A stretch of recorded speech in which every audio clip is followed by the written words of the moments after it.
നല്ല മഴ പെയ്യുമ്പോഴും ഇഞ്ചിച്ചെടികൾ മൂന്നാലെണ്ണം വാടിപ്പോയതോർത്ത് വിഷമിച്ചിരിക്കുമ്പോഴാണ് ഇന്ന് ആ അത്ഭുത കാഴ്ച കണ്ടത്. ചെടിച്ചട്ടിയിലതാ പല വർണ്ണങ്ങളിലുള്ള ഒരില പൊന്തി വരുന്നു.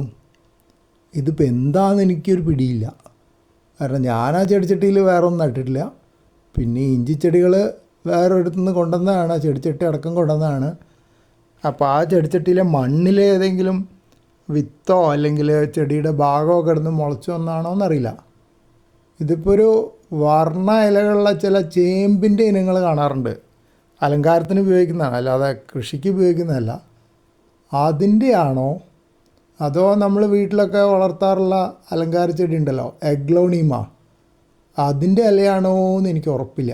കണ്ടിട്ട് അതിനോടാണ് എനിക്കൊരു സാമ്യം തോന്നുന്നത്. വർണ്ണ നിറത്തുള്ള ചേമ്പിൻ്റെ ഇലയെക്കാട്ടും അഗ്ലോണീമയുടെ ഇലയായിട്ടാണ് എനിക്ക് തോന്നുന്നത്. പക്ഷേ പറയാറായിട്ടില്ല. കുറച്ച് ദിവസം കഴിയട്ടെ, കുറച്ചുകൂടെ വലുതാവുമ്പോൾ തെളിഞ്ഞ് മനസ്സിലാവുമല്ലോ.